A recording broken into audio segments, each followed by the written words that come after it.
Have you ever worked with someone who seems so nice, friendly, they're chatty, they're always smiling, but deep down you can feel like something is off?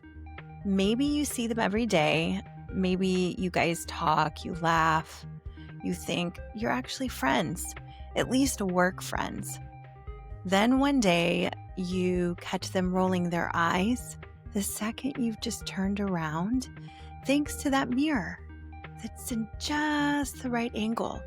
Or, which this one is pretty common, you find out they've been talking about you behind your back to literally like everybody. Does your team, your store feed into that mean girl energy? Does gossip spread like wildfire? Here's the bigger question.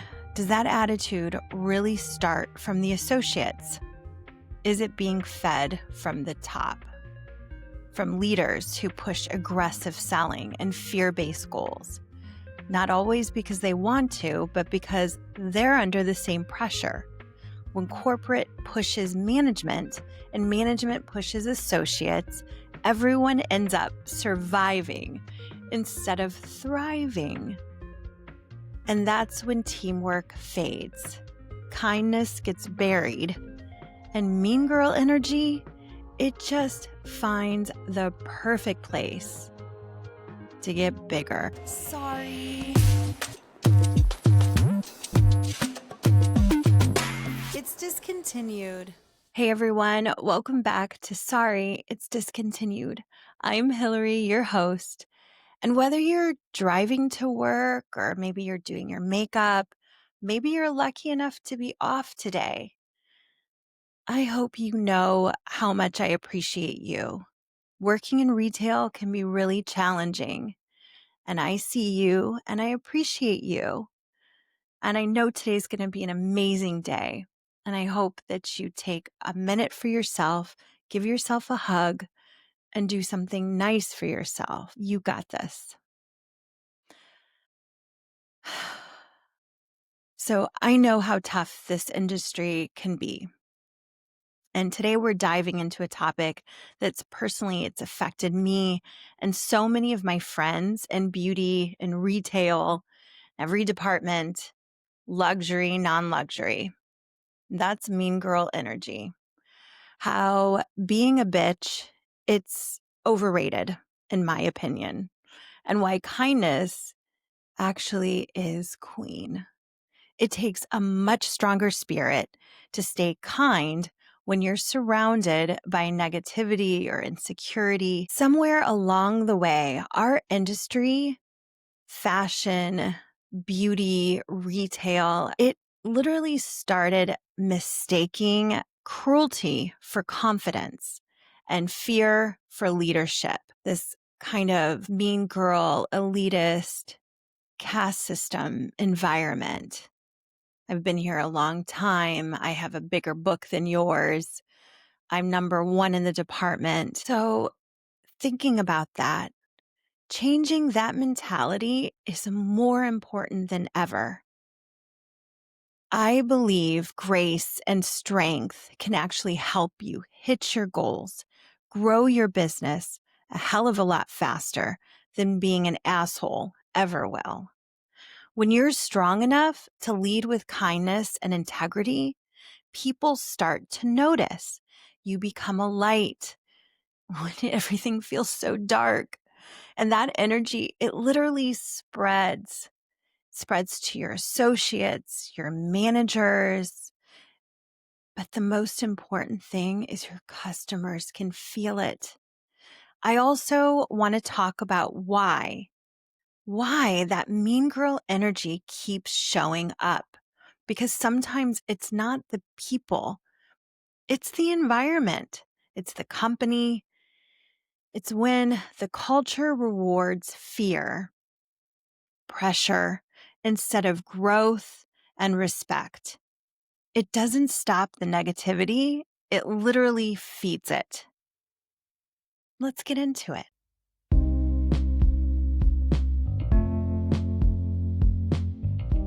When you've worked in retail long enough, you're always going to run across the mean girls. There's always one, a few, a couple, a lot. They don't say hello when you walk in. They get annoyed when you approach a customer.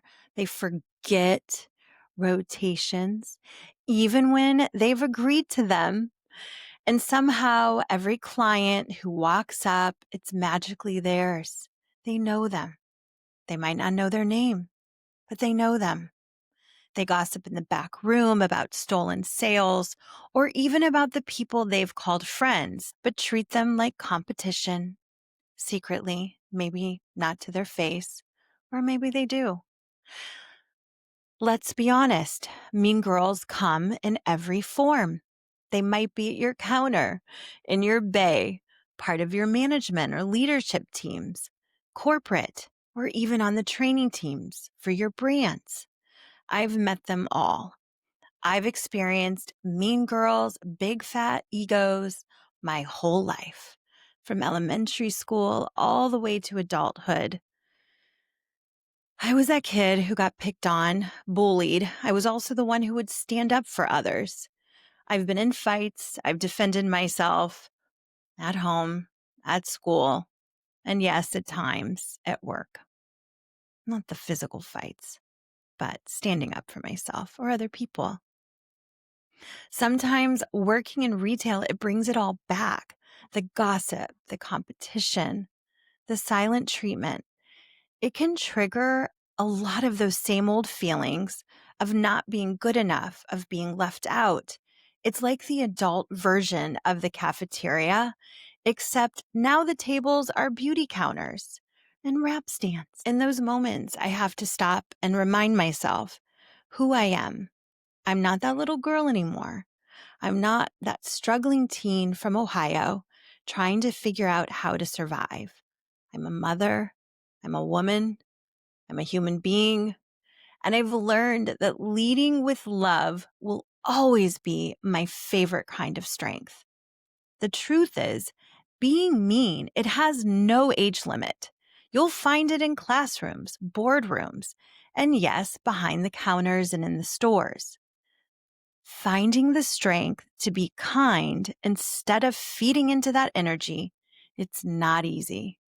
Looking at the person behind the attitude and saying to yourself, let that shit go, Hilary. Let it go. It takes practice. I am still practicing every day, honestly. And every time someone tells me, which drives me crazy, every time I hear, oh, you're so kind. Oh, you're so nice. It's like being nice makes me weak. No. Being kind, it doesn't make you invisible. It doesn't make you weak. It actually is the opposite. It makes you powerful. Kindness is always queen. And when people let her in, she can work her magic. Now, most of us know, especially if you've been in therapy, or you're just fascinated by why people act the way they do. It's really fascinating that most of that mean girl energy, it doesn't really come from confidence. Unless maybe we're talking about a narcissist, and that's a whole different podcast. Please check out Dr. Ramani. She's amazing. But honestly, a lot of it comes from fear of missing a goal, losing commission. If you don't hit your numbers this week, your next week's paycheck, it might not cover the bills. Fear that someone else will get the big sale because you're at lunch. Fear of not being good enough, smart enough, young enough, or cool enough. Sometimes it shows up in small ways. Maybe you're the new hire who genuinely loves doing makeup applications. I used to be like that, who studies every fragrance note, who knows the new launches and seasonal styles, the latest shoes and handbags and fall and spring looks. Suddenly, your work sister or brother who's been there forever starts giving you side eyes. You're not trying to take her place. You're just excited. and you really care. But she might feel threatened, even though she'll never say it, but you can feel it.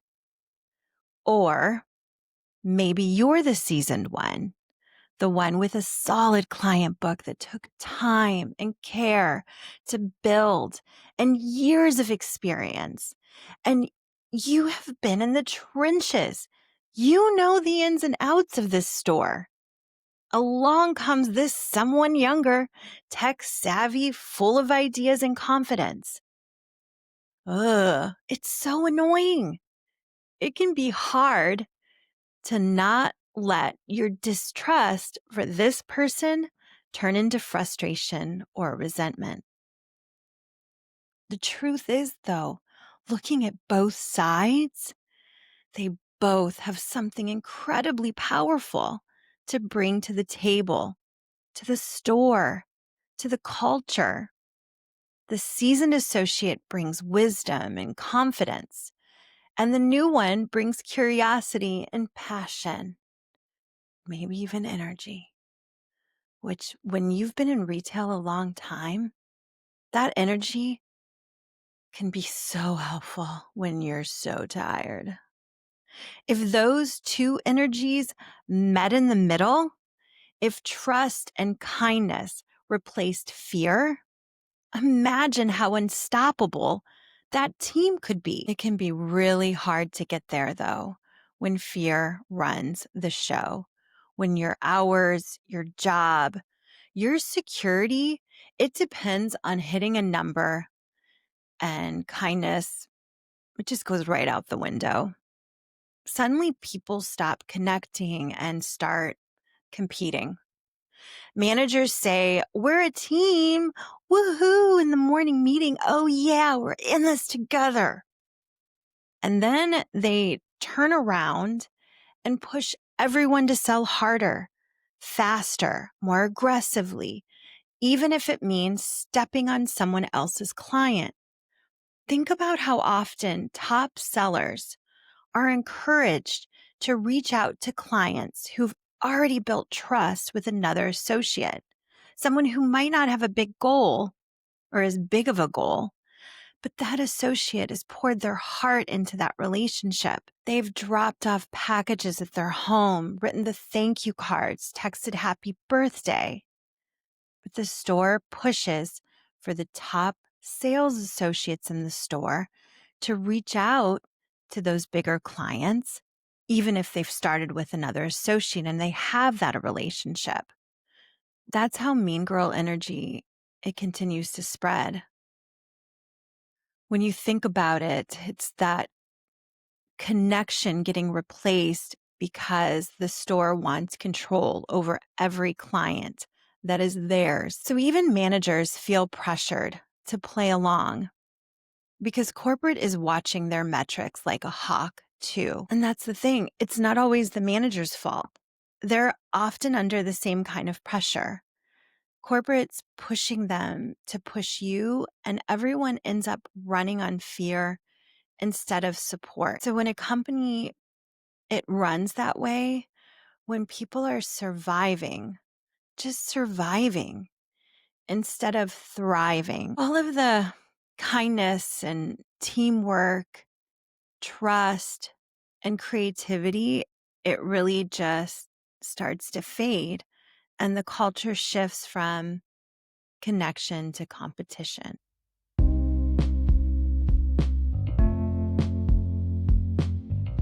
I get tired of looking at different companies personally that are just recycling the same old habits, poor behavior, and high stress. And instead of looking at these companies where employees are being motivated and see themselves having a career and longevity, it, like I've said, it becomes a place where people are just trying to survive. A lot of my friends, myself, that's how you start to feel when it's constant chasing a goal. And that, of course, is the kind of environment where gossip grows and trust breaks down, kindness is harder to find. And when kindness is not part of the culture. So Fun fact, studies show that fear-based management, it might boost short-term sales, but it destroys trust over time. And teams led through fear have turnover rates of up to 60% higher than those built on respect. Organizations that lead with trust instead of fear are 11 times more likely to be high performing, and not just in sales, but in creativity, loyalty, and team culture. So when leaders rely on pressure or punishment to motivate people, short-term numbers might look good, but behind the scenes, communication breaks down, morale drops, and passion disappears. And let's be honest, passion is probably left a long time ago when Sarah and Tim and John and all these people were let go or quit. So, one global workplace study, it even found that high trust teams experience 50% lower turnover and 76% higher engagement than low trust ones. That's really important. So fear, it might get results, but it burns people out. It burns them out. Trust, kindness, and respect build results that last. And we can actually see it in real life. So looking at companies such as Costco, it proves when you treat your team with dignity, the business thrives. Their turnover rate is freaking crazy. It's only 8%. Only 8%. You compare that to roughly 60% across most of retail. 60% across most of retail. 8% at Costco. I know we're talking about luxury and non-luxury, but it's all relative. They pay fairly. They offer benefits and build stability, and it shows. Okay, HEB. They do the same thing. Half of their employees say they wouldn't leave even for more money elsewhere. And 75% say genuinely excited to go to work. That's culture. Sephora and Rare Beauty, they bring that same spirit into their culture. Sephora builds belonging into their DNA. And Rare Beauty, with its mental health mission, they show that when people feel safe and supported, business blossoms. It's now, I think, maybe like $2 billion business, Rare Beauty. But now let's talk about luxury. This is a whole different ballgame because even behind the fancy designer handbags and all the fancy, the pressure is so hardcore. A 2025 global survey found that 51% of luxury retail employees plan to leave their jobs, up from about 30% just 2 years before. The biggest reasons? They're burnout, unrealistic expectations, and fear-driven cultures. So when brands invest in people and they really take time to look at all of the people that support them, their client satisfaction, it soars. Customers can feel it when employees are treated well. If high-end brands followed the people-first path, they wouldn't just sell exclusivity. They'd build longevity. It makes a huge difference. Kindness isn't just culture. It's a great strategy. I think I say it in almost every episode. When companies look the other way and let mean girl energy take over, when gossip, favoritism, and fear replacing the teamwork and trust, it's not just the people who suffer, it's the store, it's the brand, it can be the company. When people feel safe and valued and seen and feel like they could have growth or opportunities without so much pressure. I know in sales, you're going to have pressure. There's got to be a way to have a balance. But that's when the real magic happens, behind the counter or at the wrap station, after a customer has gone home, because maybe They're sent home with a thank you card from an employee who had the energy, motivation, and inspiration to write it. So, you know what's funny? Sometimes when you're genuinely kind, people don't even know how to handle it. A lot of times I've had coworkers, clients, managers, they look at me and they're like, "What's your deal? Why are you so nice? Why are you being so friendly to me?" It's like we've all become so guarded that when someone is kind for no reason, it makes people suspicious. Is kindness really that rare? Is grandma's house the only place people can expect to find it? Studies show that when someone experiences an unexpected act of kindness, like paying for the person behind you at Starbucks, or even just holding the door open, they're more likely to pay it forward within 24 hours. Kindness literally spreads and is contagious, even when you don't see it happen. I realize that being kind in retail is definitely not easy for everyone. But what if we all looked at it differently? What if we saw it as a quiet kind of rebellion? When everyone else is stressed or competitive, you become calm. You're the one who listens, who connects, who remembers your coworker's dog's name, their kid's birthday. How did their mom's surgery go? How are they doing? Maybe even ask them if they want to go to lunch. So kindness, it can keep your humanity intact when everything around you, especially in a store and retail, it's very transactional.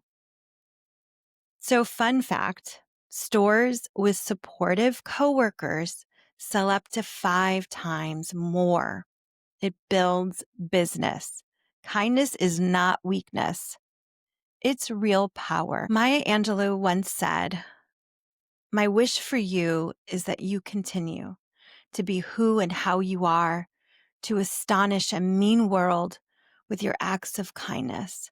I love that because it's a reminder that kindness, it's not about perfection or pretending things don't hurt. It's about continuing anyway, continuing to show up with grace, even when the world is hard, continuing to lead with warmth, even when people misunderstand it, and continuing to believe that how we treat each other, it still matters. Because retail can be a mean world. I've had bosses put me down in front of leadership just to boost their own ego and look good. I've had coworkers gossip about me behind their back to the whole department. I was a new mom. Customers lashed out, people questioning my knowledge in front of others. And I know I'm not alone. This happens every day where you just might not see any kindness. But it doesn't mean letting people walk all over you. It means choosing not to match their energy, standing up, setting boundaries, and still choosing grace when it would be easier to just join them. That's real strength. That's power with heart. And that's the kind of energy it changes not just a counter or a store, but the entire culture around it. So, mean girl energy, you actually have the power to change it. You don't have to match that mean girl energy. You can build a work community together and build that trust together, and you start to look out for each other. Think about how it feels when you start the day with kindness. When someone looks up and they smile, they actually say good morning. It's so simple, but it can change everything. It shifts the entire energy of the counter, the team, the store. When people feel welcomed and included, and it can make a difference in how you treat your coworkers and customers. They can feel it. And you don't have to wait for leadership to create that space for you. You have the power to do it yourself. You can create it on your own, building it where you have things at the counter. I've said this before, where people want to come and just, they feel safe and they can feel that energy. You lead with kindness and integrity. Sure, not everyone's going to get it. People will test you, but you don't have to match it. You become the calm in the chaos, and you can set the tone.